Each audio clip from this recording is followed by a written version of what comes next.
Après avoir fait l'expérience du troisième ciel, voici ce qu'il déclare. Il dit, je souhaite aller auprès de mon Seigneur. Restez avec lui.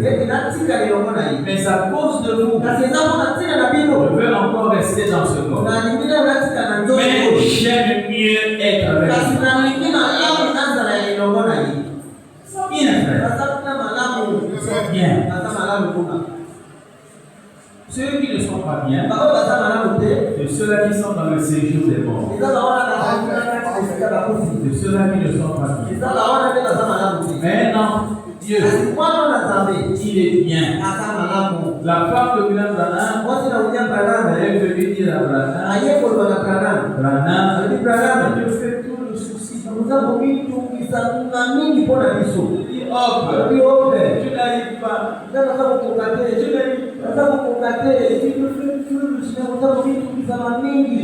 Nous sommes bien. Nous nous soucions de vous. Restez ici. Toute personne qui a eu à faire une expérience de la mort refuse toujours de revenir. Refuse. Mais parce que vous ne connaissez pas là-bas.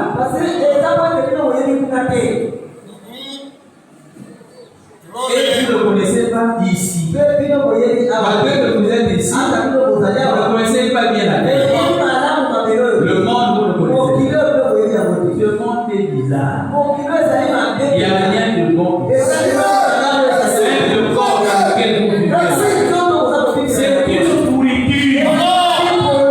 C'est trop vrai. Une sorte de terre. C'est un corps de honte.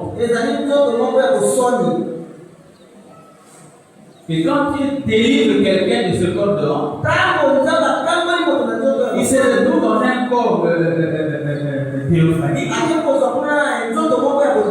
Mais vous avez revenu. J'ai toujours ce songe que Kétia avait donné après le départ de l'évêque.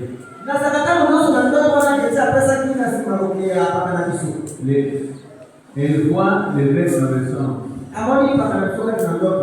Il dit, pourquoi vous faites ceci?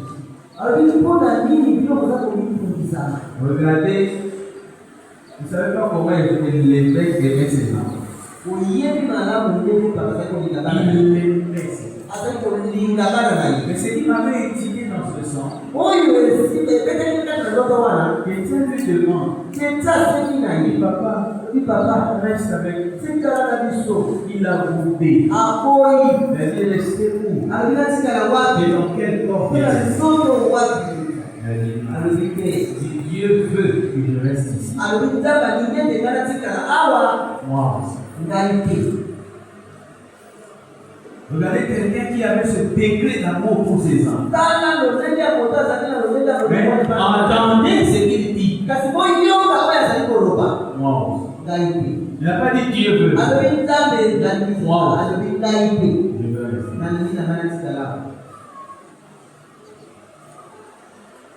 Toutes ces choses doivent nous enseigner. Nous apprendre à bien marcher.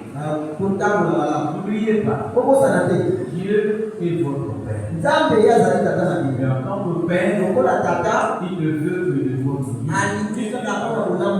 N'oubliez pas. N'oubliez pas tout ce qu'on a mis là. En tant que Père, il ne veut que de votre vie. Aucun Père sensé ne voudra du mal de ses enfants. Pourquoi il nous a dit, si vous, malgré votre nature méchante, vous savez faire de bonnes choses pour vos enfants, et votre Père céleste.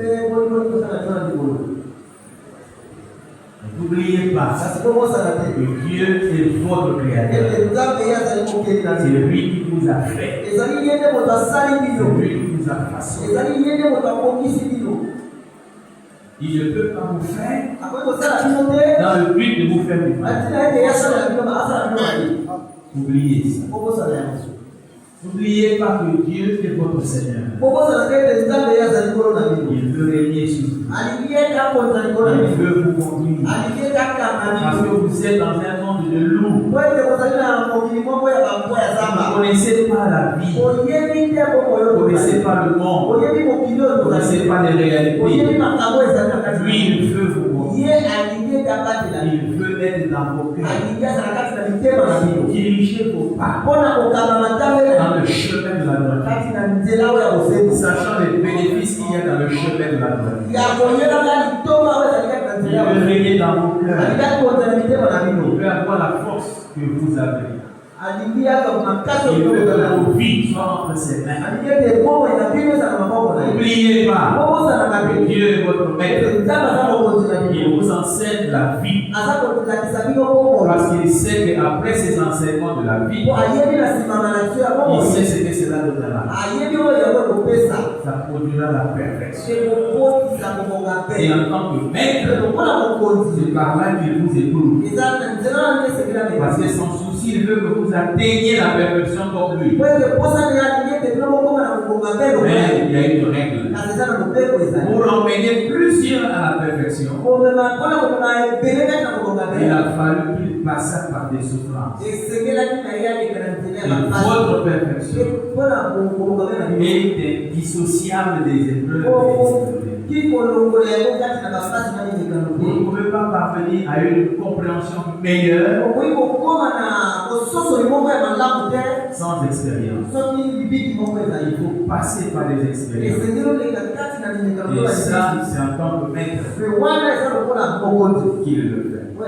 Parce que le maître connaît la leçon. C'est lui qui donne les devoirs. Il donne les devoirs à faire à la maison. Il donne les devoirs départementaux. Il donne des compositions.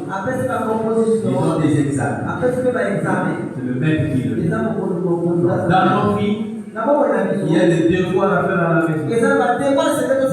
Il y a des compositions. Il y a des examens. Il y a des cours du soin. Il y a des cours de rattrapage. Dans notre maître, il le fait. N'oubliez pas que Dieu est votre sauveur. Il prend soin de vous. C'est pourquoi il est dit, ne craignez rien, ne vous souciez de rien, ne vous inquiétez de rien. Mais en toute chose, faites connaître à Dieu vos besoins. Pas de prière, et de supplication. Déchargez de vous sur lui de toutes vos choses. Car il prend soin de vous. C'est en tant que sauveur. N'oubliez pas, Dieu est votre roi. Vous êtes ses sujets. Il domine. Nous lui devons tout. Comme le roi. Il est un bon projet. Un projet de paix, de bonheur et dans il travaille jour et nuit pour amener ce projet-là à se concrétiser. Ceux qui y vivent, ce sont des hommes et des femmes transformés. Des hommes et des femmes rendus parfaits. Le travail qu'il est en train de faire en nous aujourd'hui. Ce travail de perfection.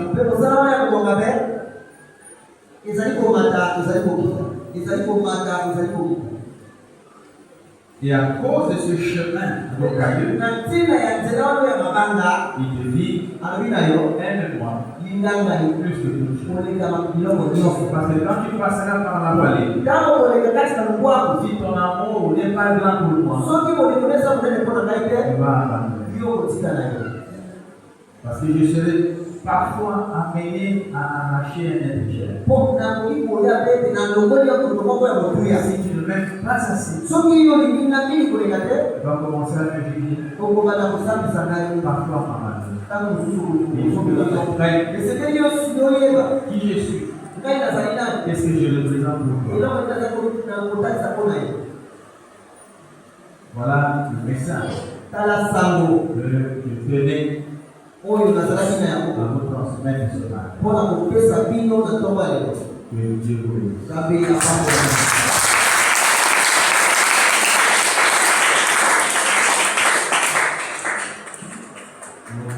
Nous pouvons lever tout élément pour la prière. Oh mes frères et sœurs,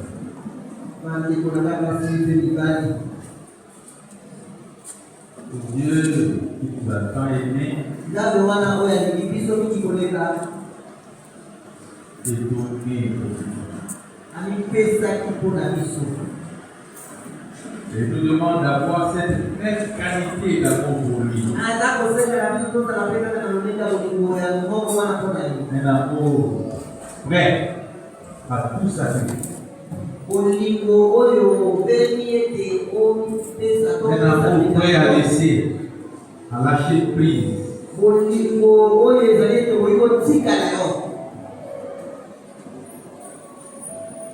À comprendre que les biens que nous avons sur cette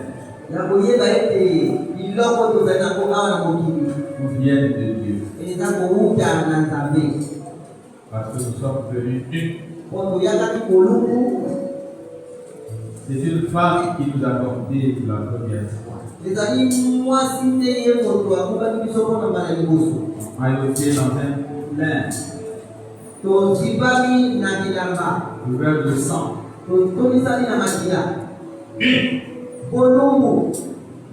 Sans bagage,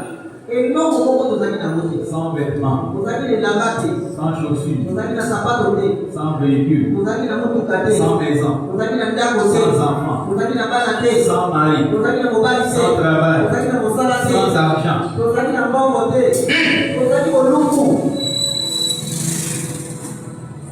Et c'est Dieu qui t'a fait venir au monde. Dès ta conception, ta naissance, il a veillé sur toi. Parce que tu fais partie de son projet. Projet de paix, de bonheur, et non de malheur. Tu es sa sémence. Tu ne peux pas faire partie de ce projet-là si tu ne crois pas, si tu ne l'acceptes pas comme ton Seigneur, sa Seigneur et ton Sauveur. Pourquoi il t'amène sur terre?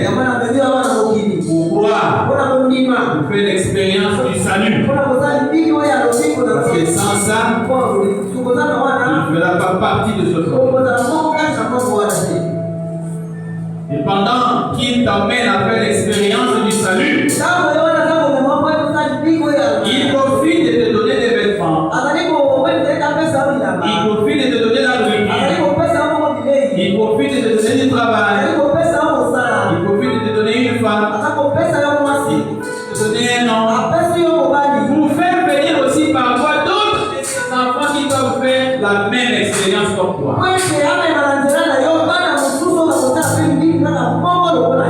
Vous lui appartenez, vous tous. Vous lui appartenez. Chacun doit faire son expérience. Un tour de rôle. Il veille sur toi.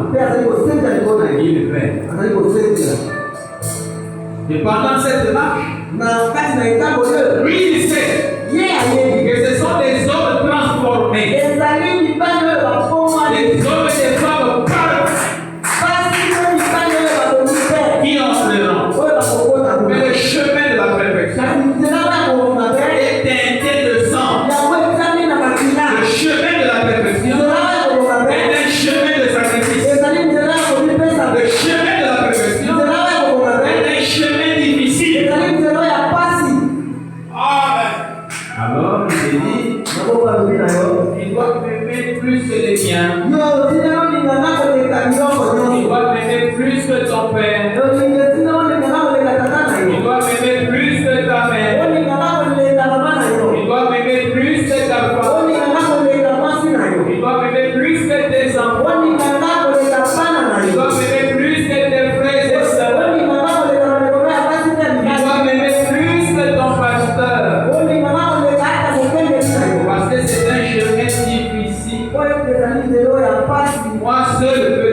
vie. Parce que dans ce chemin, je serai amené à vous battre. Alors qu'il doit m'aimer plus que tout ça. Sinon tu vas m'abandonner. Quand je vendrai cette chair, tu aimes cet être plus que moi, il va m'abandonner. Mais tu dois comprendre que ce soit cet être cher, que ce soit toi, vous tous, vous m'appartenez. Oh, un père ne veut que du bien de ses enfants.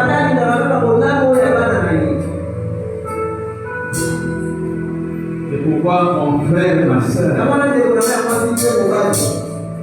je t'appelle ce matin à une prière conséquente,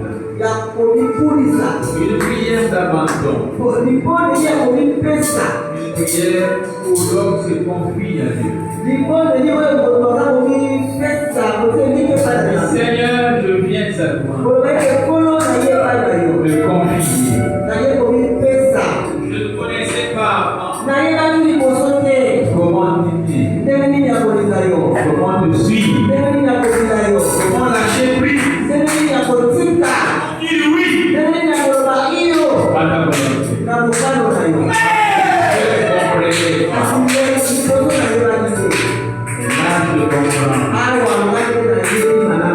Je comprends. Je t'appartiens. Nous tous, nous t'appartenons. Et tu es en train de te battre pour nous.